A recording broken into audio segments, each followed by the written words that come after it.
Shalom saudara pendengar suara Sion yang dikasihi Tuhan Yesus Kristus. Selamat datang di renungan rohani malam hari ini. Selamat malam, saya berdoa agar saudara sehat selalu. Semoga Roh Kudus hadir di tengah kita saat ini. Sebelum kita mulai renungan malam ini, marilah kita bersama-sama berdoa. Bapa kami yang di surga, Bapa di dalam nama Tuhan Yesus Kristus, kami sungguh mengucap syukur, ya Tuhan, oleh karena Engkau sangat baik buat kami. Engkau ada bersama kami dan menopang hidup kami di siang hari dan di malam hari. Engkau ada bersama-sama dan menyertai kami. Tuhan, kami memuji dan bersyukur kepadamu pada malam hari ini, kami masih bisa berkumpul di rumah kami yang kecil ini. Tuhan, saat ini kami hendak mendengarkan firman-Mu. Berilah pengetahuan dan bimbinglah hamba-Mu ini agar apa yang Engkau firmankan dapat bekerja sesuai kehendak-Mu. Buat kami jemaat-Mu, bukalah hati dan pikiran kami untuk mendengar dan menerima firman-Mu. Kiranya firman-Mu ini dapat menjadi berkat bagi kami. Berbicaralah Tuhan, kami sudah siap menerima firman-Mu. Di dalam nama Tuhan Yesus Kristus kami berdoa dan mengucap syukur. Amin.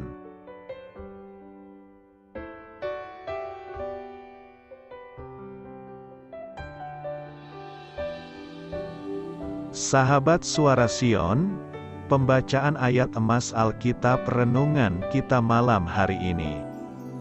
Nats pilihan kita adalah, sebab karena anugerah kamu diselamatkan oleh iman, itu bukan hasil usahamu, tetapi pemberian Allah. Tertulis dalam kitab Efesus 2 ayat 8, bacaan kita pada malam ini terambil dari kitab Matius 22 ayat 34 sampai dengan ayat 39. Ketika orang-orang Farisi mendengar bahwa Yesus telah membuat orang-orang Saduki itu bungkam, berkumpullah mereka dan seorang dari mereka, seorang ahli Taurat, bertanya untuk mencobai dia, "Guru, hukum manakah yang terutama dalam hukum Taurat?" Jawab Yesus kepadanya, "Kasihilah Tuhan, Allahmu, dengan segenap hatimu dan dengan segenap jiwamu dan dengan segenap akal budimu. Itulah hukum yang terutama dan yang pertama. Dan hukum yang kedua, yang sama dengan itu, ialah, kasihilah sesamamu manusia seperti dirimu sendiri." Matius 22 ayat 34 sampai dengan ayat 39. Topik dari ayat emas renungan kita adalah saksi terbaik bagi Kristus menunjukkan anugerah Allah dan membagikan kasih-Nya. Mari kita mulai renungan malam kita. Judul renungan kita hari ini adalah Hadiah Anugerah. Kisah inspiratif. Seorang wanita berkata bahwa saat ia tumbuh dewasa, anak-anak tetangganya tidak diizinkan orang tua mereka untuk bermain bersamanya karena ia tidak ke gereja. Kemudian, saat ia menjadi seorang Kristiani dan memberitahu ibunya, sang ibu berkata, "Kamu tidak akan mulai bertindak bahwa seakan-akan kamu lebih baik daripada kita semua, kan?" Sang ibu memperoleh kesan yang salah tentang orang Kristiani dari para tetangganya. Mewaspadai berbagai hal yang memengaruhi kehidupan anak-anak kita adalah baik, tetapi kita pun harus membagikan kasih Allah kepada tetangga kita. Kata-kata Yesus yang ada dalam Matius 5 ayat 14-16 mengingatkan kita, "Kamu adalah terang dunia. Hendaknya terangmu bercahaya di depan orang, supaya mereka melihat perbuatanmu yang baik dan memuliakan Bapamu yang di surga." Kita mungkin merasakan tarikan antara hidup suci yang terpisah, 2 Korintus 6 ayat 17, dan perintah yang terbesar untuk mengasihi sesama manusia seperti diri sendiri, Matius 22 ayat 39. Kedua konsep ini tidak benar-benar berlawanan. Inti dari kehidupan yang taat kepada Allah adalah menunjukkan perhatian dan kasih bagi mereka yang masih tersesat. Karena kita tidak dapat melakukan apa-apa yang membuat kita layak diselamatkan, maka kita tidak dapat memegahkan diri sendiri. Paulus menulis, "Sebab karena anugerah kamu diselamatkan oleh iman. Itu bukan hasil usahamu, tetapi pemberian Allah. Itu bukan hasil pekerjaanmu, supaya tidak ada orang yang memegahkan diri." Efesus 2 ayat 8 dan 9. Bagikanlah hadiah anugerah ini kepada orang lain. Amin. Marilah kita renungkan di dalam hati kita. Keselamatan kita bergantung hanya pada Yesus Kristus saja. Ia adalah pihak yang menggantikan kita dengan menanggung hukuman dosa. 2 Korintus 5 ayat 21. Ia adalah juru selamat kita dari dosa. Yohanes 1 ayat 29. Ia adalah pengarang dan penyelesai iman kita. Ibrani 12 ayat 2.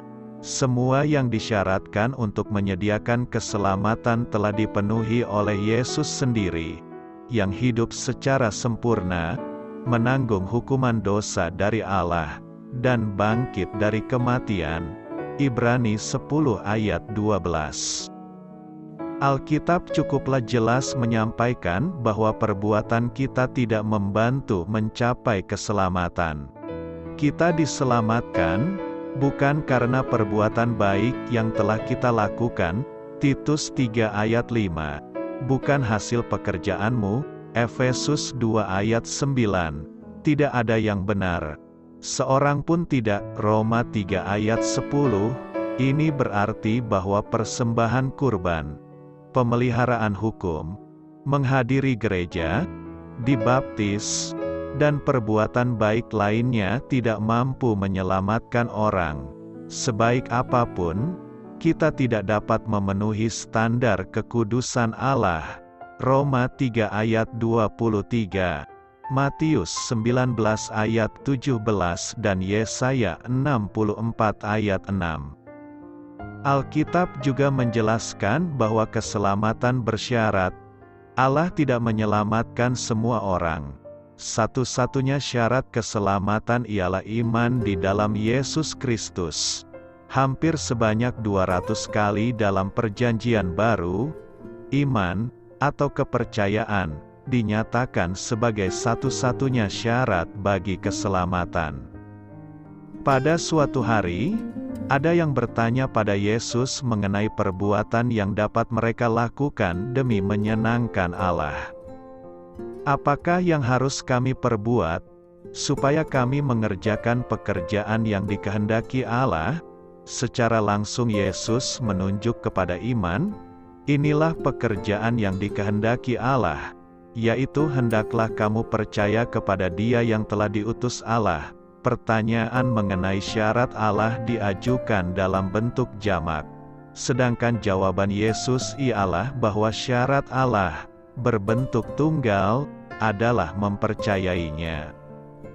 Kasih karunia adalah di mana Allah memberi kita sesuatu yang tak layak kita terima dan tak mungkin kita peroleh dengan sendirinya.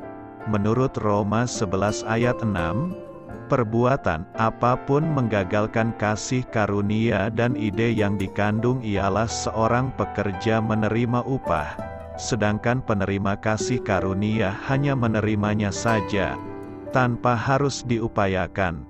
Karena keselamatan sepenuhnya merupakan kasih karunia, maka kita tidak bisa menambah apapun kepadanya atau menggapainya melalui perbuatan. Dengan demikian, iman berlawanan dengan perbuatan atau pekerjaan, iman berlawanan dengan perbuatan, dengan alasan dasarnya ialah kasih karunia, bukan upah. Baca Roma pasal 4 tentang keselamatan Abraham tergantung pada iman di dalam Allah, bukan pada perbuatan pribadinya. Dalam contoh lain, bayangkan seseorang mengirimi Anda sebuah cek bernominal 10 miliar rupiah. Uangnya akan menjadi milik Anda jika Anda inginkan. Namun Anda harus menandatangani cek tersebut. Tindakan memberi tanda tangan tidak dapat dianggap sebagai upah yang pantas dihargai 10 miliar rupiah. Tanda tangan bukanlah pekerjaan. Anda tidak mungkin membanggakan diri sebagai miliarder akibat dari kerja keras atau upaya besar Anda. Tidak. 10 miliar tersebut berupa pemberian cuma-cuma, dan memberi tanda tangan adalah satu-satunya cara menerimanya. Sama halnya dengan iman, beriman ialah satu-satunya cara menerima anugerah terbesar dari Allah, dan iman bukanlah perbuatan yang melayakkan penerimanya. Iman sejati tidak dapat dianggap sebagai perbuatan karena iman sejati melibatkan penghentian upaya keduniawian kita. Fokus iman sejati ialah Yesus dan karyanya bagi kita. Matius 11 ayat 28-29 dan Ibrani 4 ayat 10. Jika kita teruskan sedikit, iman sejati tidak dapat dianggap sebagai perbuatan karena iman sendiri sebenarnya merupakan anugerah dari Allah, bukan sesuatu yang dapat kita hasilkan dengan sendirinya. Sebab karena kasih karunia kamu diselamatkan oleh iman, itu bukan hasil usahamu, tetapi pemberian Allah. Efesus 2 ayat 8. Tidak ada seorang pun yang dapat datang kepadaku, jikalau ia tidak ditarik oleh Bapa yang mengutus aku. Yohanes 6 ayat 44. Puji Tuhan karena kuasa-Nya yang menyelamatkan dan kasih karunia-Nya yang membuat keselamatan menjadi realita. Doa saya menyertai saudara sekalian. Saya memberkati Anda agar sewaktu Anda mencarinya dari Dia, Bapa Surgawi Anda akan memberikan bagi Anda roti harian Anda. Dalam nama Yesus Kristus, Tuhan yang berkuasa atas alam semesta dan menuntun kita kepada iman yang menyelamatkan, Tuhan Yesus menyertai senantiasa. Terima kasih sudah berkenan mendengarkan renungan malam Suara Sion. Tuhan memberkati. Amin.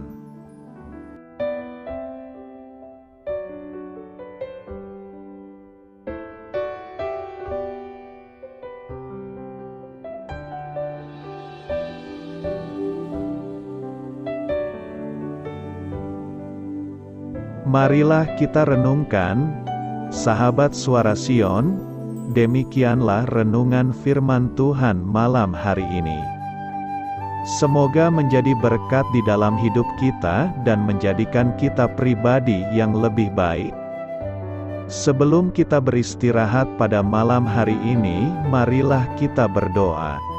Bapa kami yang di surga, Bapa di dalam nama Tuhan Yesus Kristus, kami sungguh mengucap syukur, ya Tuhan, oleh karena Engkau sangat baik buat kami.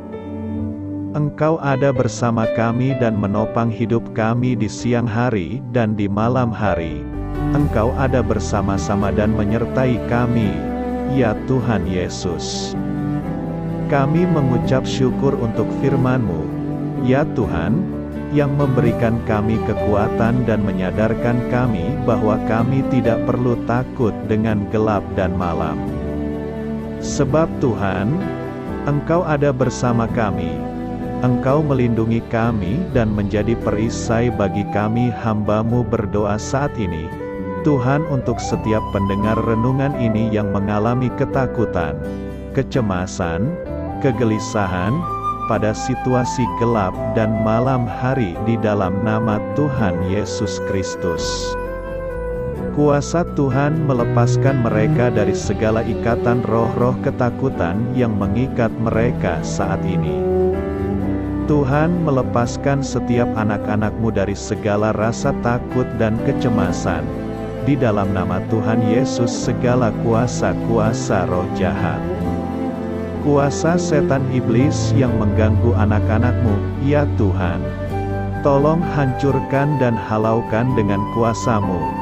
Dalam nama Tuhan Yesus Kristus, berkati setiap kami anak-anak-Mu, ya Tuhan, dan lindungilah kami aman di dalam Engkau. Ya Tuhan, penuhilah setiap hati kami dengan keberanian, damai sejahtera, dan sukacita serta ketenangan yang dari Tuhan. Berkati kami di malam hari ini, saat kami tidur dan beristirahat. Kuasa-Mu, ya Tuhan, menaungi setiap kami, memberkati dan melindungi kami.